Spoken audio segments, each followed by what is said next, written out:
We're joined now by Leo Terrell, Sarah Carter, and Tom Fitton.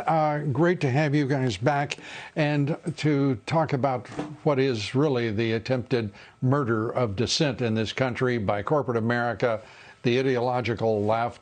It's an outrage. Rhinos and radical Dems alike trying to shut us down. And when I say us, I'm talking about every citizen in the country, unless you're on the far left.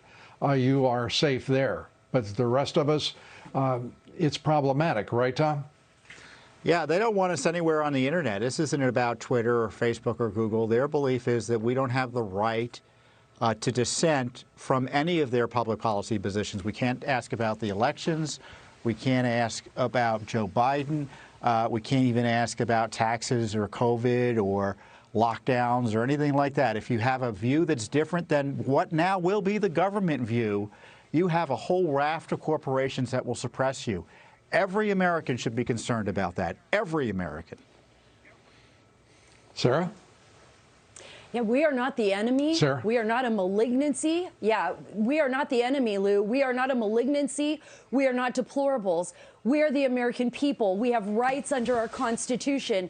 And if people are going to take away those rights, if the left is going to take away those rights, then we need people on the right willing to fight back. We need people on the right willing to stand up. And that means our lawmakers need to stand up for our rights and do what's right, or we need to vote them out. Well, I'll tell you right now, Donald J. I'm sorry, Lou. Go ahead. I'm sorry. No, you, Leo. Thank you.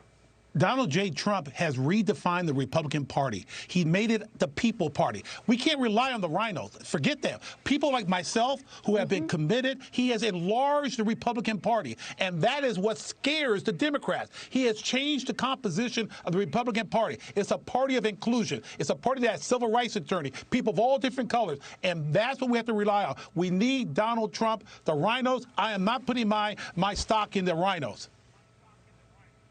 No, I think anybody who does just hasn't learned the lesson of the last, certainly the last 4 years, but I think we've had a pretty good lesson on them for longer than that.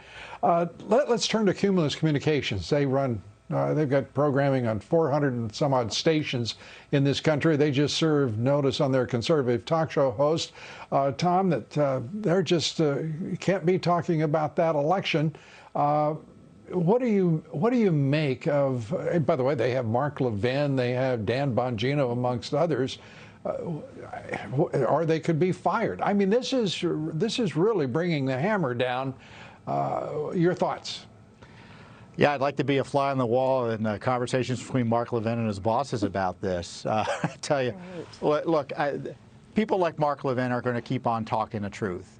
And there's going to be pressure and blowback from the left that controls these big corporations in many ways on these free speech issues.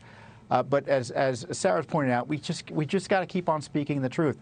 The silver lining is we're winning, and if they were winning, they wouldn't be resorting to breaking the rules we're winning? and suppressing the speech. Wait a minute. I got to ask you, how in the world are we winning? We're winning losing. The argument. If they were winning the argument, they wouldn't need to cheat. Yeah, you know, that's wouldn't be taking cold away our comfort, right I think, to is speak the to one expression. Yeah, I'll tell you right.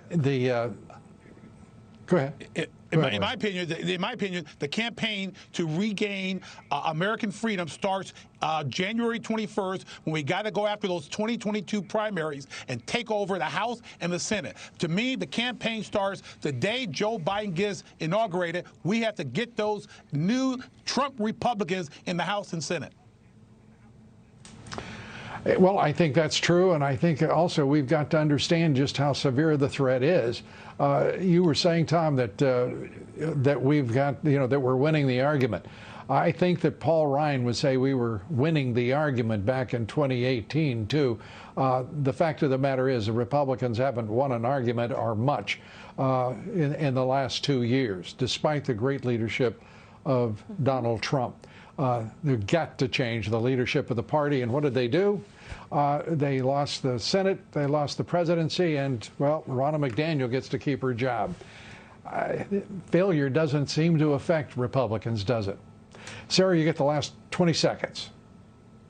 Well, thank you, Lou. I think it's up to the American people now to stand up, to be strong, to not allow their rights to be taken from them, to speak up and hold your lawmakers accountable. We have no other choice now. Yeah. Got to go, Sarah. Thank you very much. We appreciate it. Thank you all.